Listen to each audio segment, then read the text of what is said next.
See. What's up, Facebook? This is Kim and Conor, Treacy over here at Big Red SEO. We are here to do a live recap for the week. Oh, I forgot the social media part. We're here to share our journey and share our information of how to run a business, how running a business is awesome. We will also include some marketing strategies and marketing tips, but I think before we start, we probably should have a confession of we had some technical issues. I don't even know if issues is the right word. Technical is an understatement for what we've been dealing with for the past Hey, Brett, how are you? hour and a half or whatever it has been. So, yeah, the last hour and a half, we had Kim's computer crash twice. Yep. My notebook failed to respond. Yep. The other notebook wouldn't connect to the video camera. We're now using my main computer and my wonderful lighting in my office, but yeah, we'll see what happens. So the interesting thing that happened, right, is I think we're in this, right? First off, before we get started on this rant, I want to say thank you for letting me in your space, because this is kind of a big deal. Like, Conor has his workspace, and me sitting this close to his desk in his workspace is kind of a big deal. Is your skin crawling yet?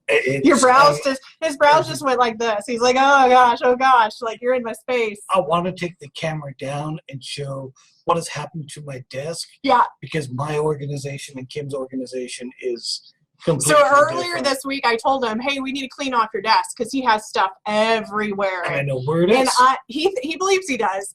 And I'm like the order person. I have folders and I put things in places. I was like, you should let me come into your office and order things around. And he was like, no, we're good. And then so he created this pile for us to do this. But either way, I want to say thank you for letting me be in your space. It's kind of a big deal. Enjoy your 15 minutes. Right? It'll probably not happen for the rest of 2018. Unless a computer fails. No, knock on wood. No, don't jinx us. But anyway, how we want to start today is sometimes in life and in business in general, especially when you're running your own business, things can go wrong, right? So it's a matter of how do you adapt and change. Like for us, one computer crashed twice, then we tried to boot another computer and the connection was too slow, and then we're like, well, do we do mobile? Do we do somewhere else? We were worried about mobile maybe getting too choppy, so we actually came back into his space. So the thing about being in business in general, so whether you're onboarding clients or you're working on projects, is you have to learn how to adapt and change, right?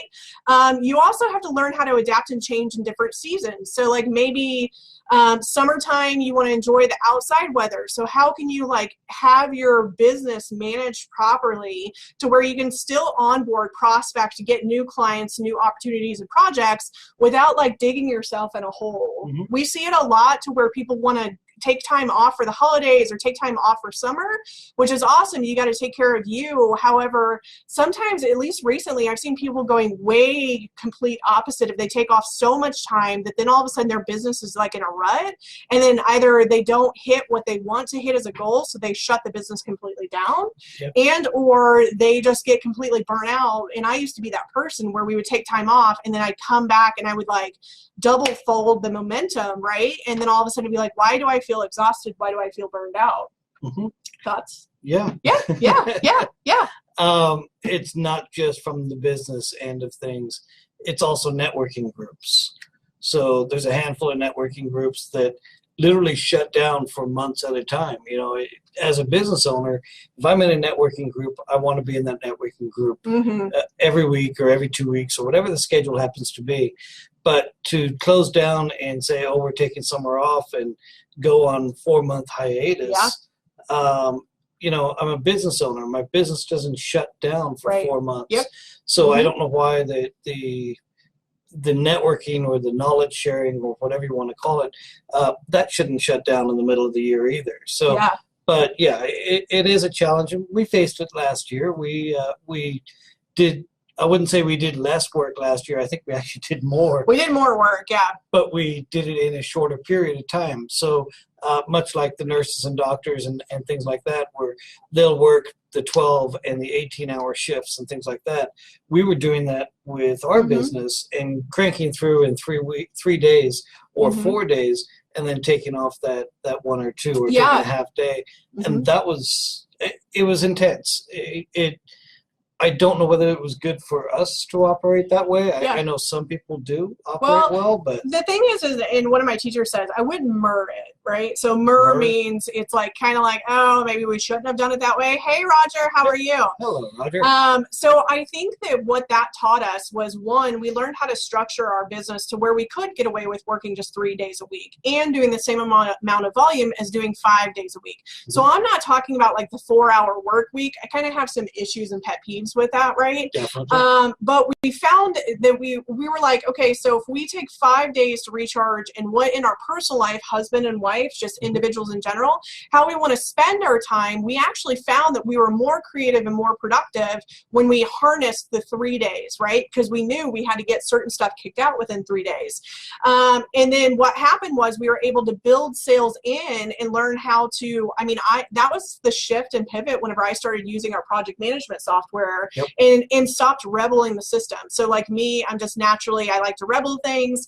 Softwares, I know you do a great job in finding them, and it helps us and it saves tons of money, but I was rebelling it until there was no choice, but I was forced to do it because we were working 3-day work weeks, basically. Now, towards the end of the summer, what we found was probably 4 weeks before we switched back to working 5 days a week, we actually were almost to the point where we took too much time off. So I think that might be what you're referencing to, is it was like, okay, we did all the fun stuff that we wanted to do, and we had all the time to go out and do it, and our batteries were like literally recharged, and we were like, all right, let's do this, let's dive in. And then so we actually, you can see the company growth from October through November all the way up till now, and you can see like we've been going up ever since. So the whole point of us bringing this in is that I think sometimes people forget, like, you have to learn how to manage yourself, not just what the tasks are doing. But you also have to learn how to manage your business, as in, how are you doing your sales process? How often are you bringing sales processes in? Like, what projects are you working on? We referenced a couple of videos a while back where we were helping a freelancer with some consulting advice on, she had this big project and she works 40-hour work week, right? So how is she going to fit that in? One of the suggestions was breaking it off into phases, right? So she could still work her full-time job, but the other project was really good money. So how can you adapt a change?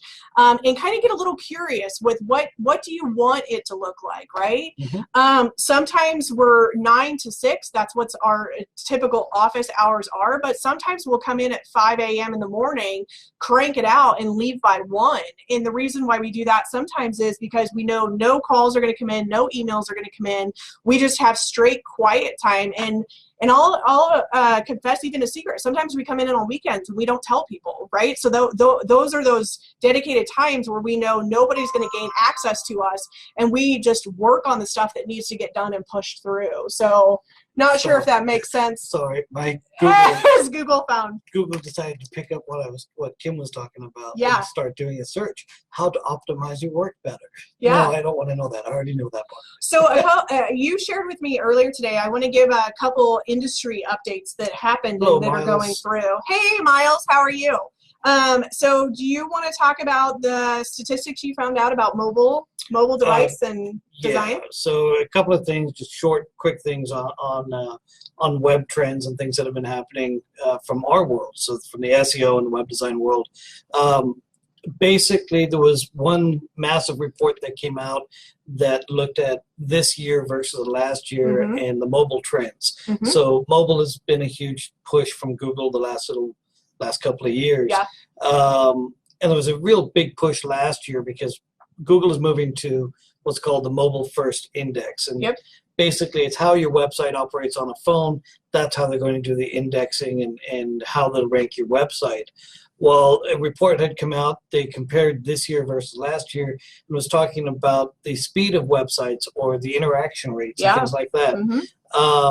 And one of them was that the speed of websites today appears to be slower than what the speed of a website was last year. And this is basically, they're saying 5 seconds is about where the average website is. And some of these websites are taking up to 14 seconds. Hey, Carolina, how are you?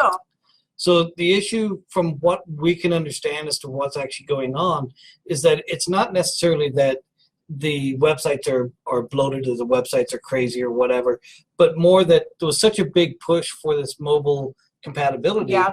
People purchase themes that are mobile responsive, and unfortunately the theme is built for multiple businesses. So you'll buy one theme and it might be set up for a mechanic and an accountant and for something else.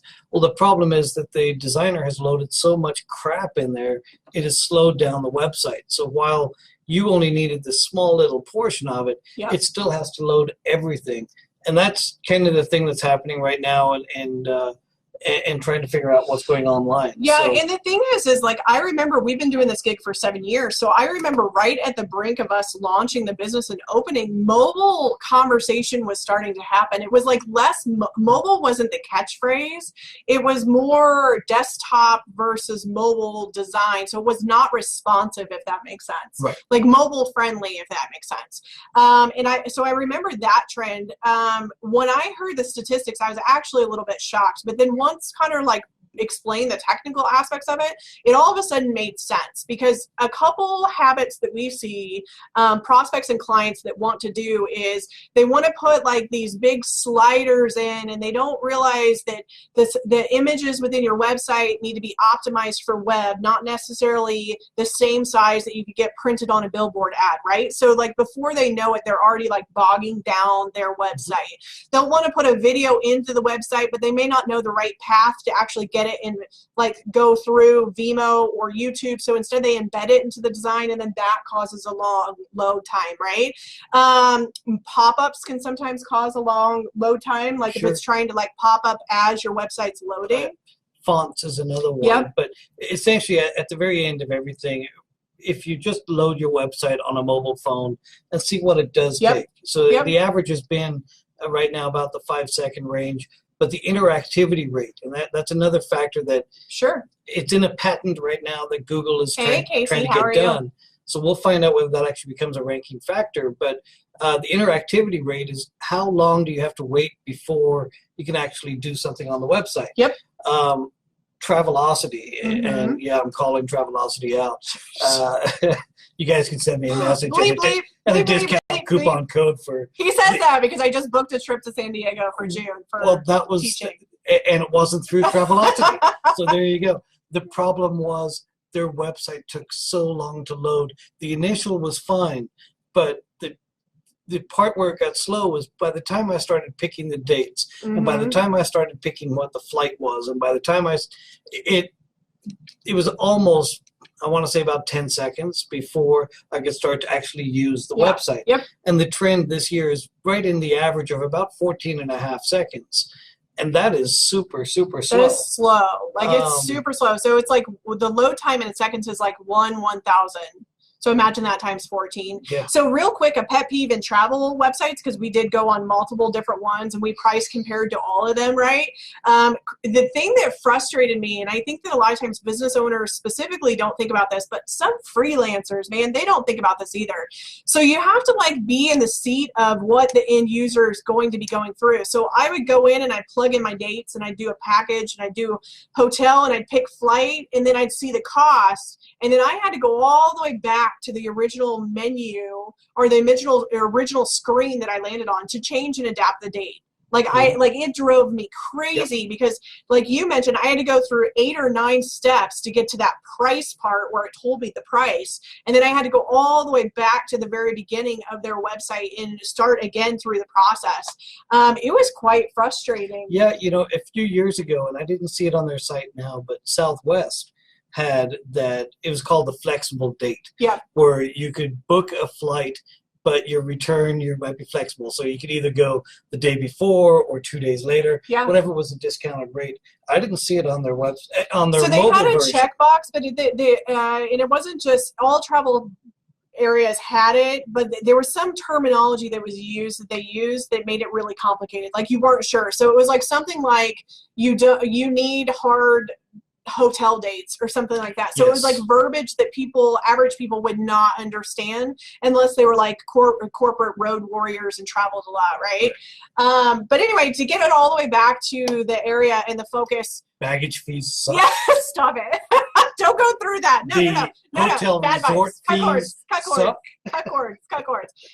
Okay, so a couple other things that we want to talk about.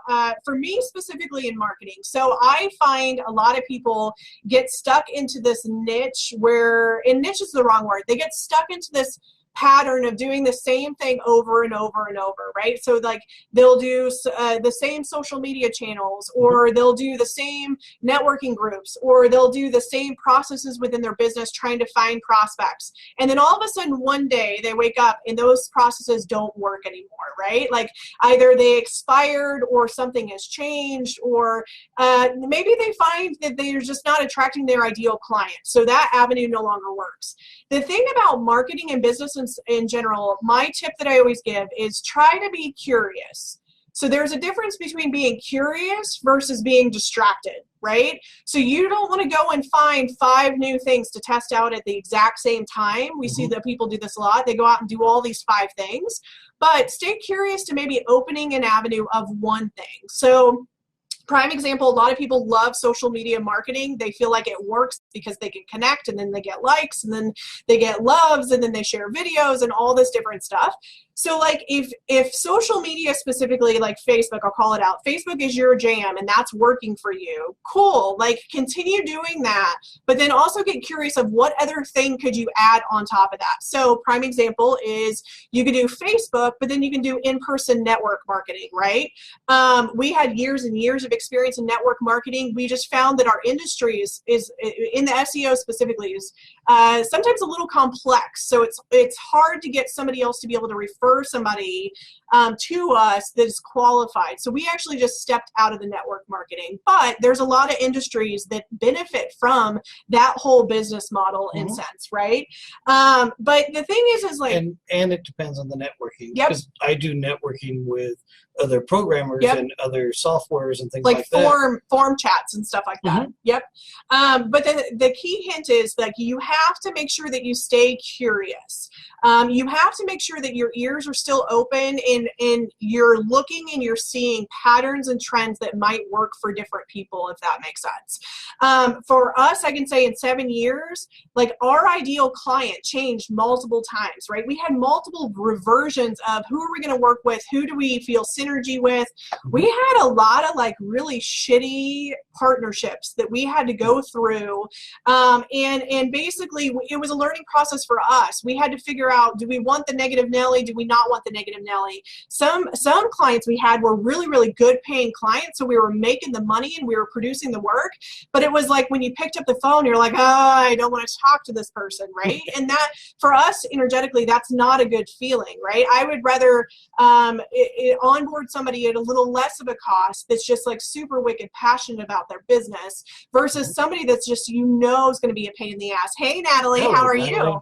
But the whole point to bring it all back in is you have to find a way to stay curious, right?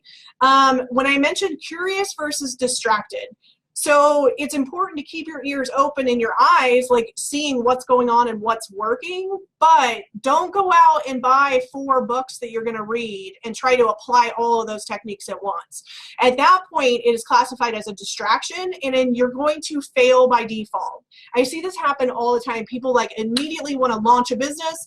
They get and create a social media page. They need a website. They need this. They need that. They do email marketing. And the crazy part about it is for the first 60, maybe 90 days, they machine gun it all, and they're like boom, boom, boom, boom, boom, boom, boom. And then what happens is all of a sudden they post once a week or once every 2 to 3 weeks. And then all of a sudden they disappear and they ghost on social media or email marketing. And then you can actually, your ideal clients and your prospects can feel that. I don't know if that's like totally an abstract thing, but it's important to stay curious, but then also figure out how to create a plan where you can do all of the things less time, right? So like it's about paying attention to what are you doing, how are you doing it, when are you going to do it. We're huge fans of time blocking, right? So like social media, if you're into social media, maybe you block an hour and a half and create all of your content for a month, right? Again, it's about if you have some kind of download happen and come to you, you're going to want to like probably adjust and post before that because we have that happen all the time. Sure. But it's just something that I want to tackle and talk about because like the people that get stuck in their ways, especially marketing and prospecting and sales, and we create quarterly goals and quarterly marketing. Who are we going to go after and how are we going to do that? I know other businesses that don't even do that. Like they don't even like look and it just blows my mind, because they'll be like, I'm not getting any sales in, and I'm like, cool, what are you doing for sales? They're like, nothing. Like people are just coming to me, and I'm like, okay, well, that's only going to sustain itself for so long. Does that make sense? It does. And even from the angle of, keeping the eyes open and exploring new things. Yeah. Don't forget about the past. So what I mean by that is maybe something didn't work 2 years ago, yep. and maybe the time is right now. Yep. We see that from the AdWords. So I manage AdWords campaigns and all that fun stuff with Google. And there's certain businesses that work at certain times of the years. Sure. Taking a landscaper, for example, the chance that they're going to get any business in the middle of December. Unless they do snow removal. Unless you do snow removal. In Nebraska. Or something like that. But basically, if they get the Google card in the mail that says, here's $200 to use AdWords. You jump on AdWords in November and December and you say, hey, I want to be an architect and I want to design the entire yard and the back end of the house and so forth. So they throw in their $500 into AdWords, and come January, oh, that sucked. Yeah. And I'm done. We see that happen a lot in Google AdWords. Like people will start a campaign and they'll activate it and they have no idea what's going on. And then all of a sudden they'll be like, oh, AdWords doesn't work. And we'll be like, we start to ask open-ended questions like, what didn't work? How did it go? Like, how did you experience this stuff? And then come to find out. The point? And that's the other thing in marketing in general. I think a lot of people forget. Like marketing isn't, I'm going to say this, is probably a lightning bolt me down. Marketing isn't necessarily for every industry, right? All right, we got to get it. That's it. No, I'm serious.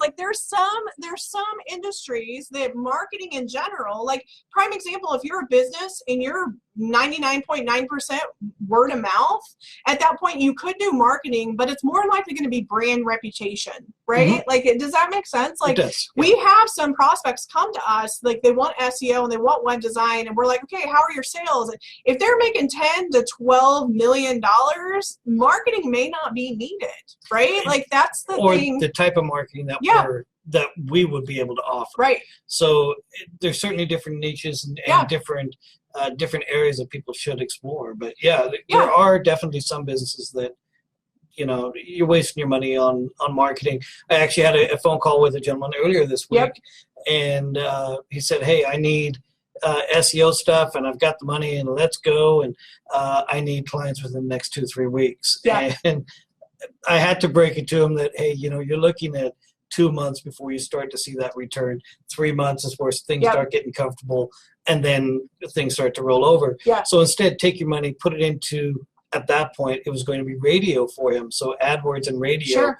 He needed the brand recognition, and that's where the radio part would come in to keep putting it back in. Do a marketing, do an email campaign, do your newsletters. They had 15,000 visitors a month to their website. Yep. So capture that, send the emails, go that route. But marketing is not for everybody at all times of the year. Yeah. Yep. So, well, and the other thing too, something to think and consider, and I drive this home with all of our clients and prospects, make sure you track your shit. Right? Like we have, so here's what happens. I'll just recap it. When you don't track the marketing that you're doing and the results that you're getting, and you don't ask the simple question of, hey, how did you hear about us when somebody calls you? You go off of an emotional, it depends on how you're feeling at that moment if business is good or not, right? So prime example, if you roll out of bed and you're really, really grouchy, and then you're sitting in front of your marketing person and you're paying them tons of money and they say, hey, how's marketing going? And you're not individually tracking yourself, you're like, well, marketing shit, right? But then if you track it, we actually had a client that did this. We were like, we taught them track it, and he would bring in an Excel file of all the leads, everything, and the conversions that happened to it. And he never did this in marketing prior, right? But we made him track everything, and he was making, what was it, 300% what he was paying us for his marketing. But when you don't track it, it's going to be all based on how are you feeling? What emotions are you feeling? Are you stressed out? Are you not stressed out? Are you overwhelmed? Like, do you have a lot of, do you perceive you're overwhelmed? Do you perceive that you have a lot of clients with not enough time, right? I think that's something else. I used to go to the marketing events or the networking events, and people would say, "Hey, Conor, how's things going?" Yeah. And the first thing I would say is, "Fuck, I'm busy." You know, and immediately that gives perception that I'm too busy to take on more work. Yeah. And really, that wasn't the case. Right. It was that, I'm in programming mode and this is what I'm working on, and I'm busy at that. But that doesn't mean don't send me sales. You have to definitely watch your language. We experienced that in network marketing in general. People stopped sending us referrals because they thought we were always busy because we kept saying, "Oh, we're super busy. It's really great. Right. We're super busy." So it didn't matter how excited we were about being busy. They just thought, "Well, I'm not going to send you business because you're too busy." So you have to figure out that language of letting people know, "Hey, business is booming and we're doing really awesome. But if you know anybody that needs our services A, B, and C, please send them our direction." So it's like a way to kind of, as much as I want to jump in right now and say, if you know somebody, please don't send them up next week. But like I said, if you ask me now, I'm busy. I'm slammed with stuff that I'm working on, but we time block the schedule so that it is like that. Yep. We compile everything so that when Kim gets my attention to work on something, she has my full attention for me to work on it. Yeah. At which point I go into burnout mode after 3 hours, and I need a half-hour break. Yeah. But if you catch me in those 2-3 hours, I'm slammed. And then you catch me after. Well, he's not allowed to see our master calendar anyway, because you would get super overwhelmed. Yep. So there's you got to figure out what your hats are, what your strengths and what your weaknesses are. I hate to do this, guys, but we're going to go ahead and wrap up this week. I am going for a massage, and it's going to be amazing because she comes to me in my home, and I've been doing it. It's my 4th week, and by far amazing results. Amazing energetically in my body, but then also business and opportunities coming, which is super, super cool. It's something we're testing out. And then I will probably reorganize my desk. Yeah. So that it put all this shit back on it. Back to me with all Kim-ified. So he's not going to let me file all of his papers. Anyway, thanks so much for joining us. We value all of your time. We're glad to have you be part of our process. If you have specific questions that you want information for, send it to us. If you have ideas for us to present, please also send it to us. Ashley, we got your email. We'll respond. Yes. What we do is we just put it into a brainstorming list and determine what do we want to talk about at what area, what avenue, I guess. This is actually for you guys. We just want to give it back as a husband and wife team with a very successful business. So we hope you all have a great weekend, and we will talk to you soon. Oh, and sales pitch. If you do have somebody that needs web design or SEO or whatever. WordPress web design. That's what we do. WordPress. So Big Red SEO. Big Red SEO. See the boob shot. Bye, all right, guys. See you later. Thanks. Thank you. Hit end. End.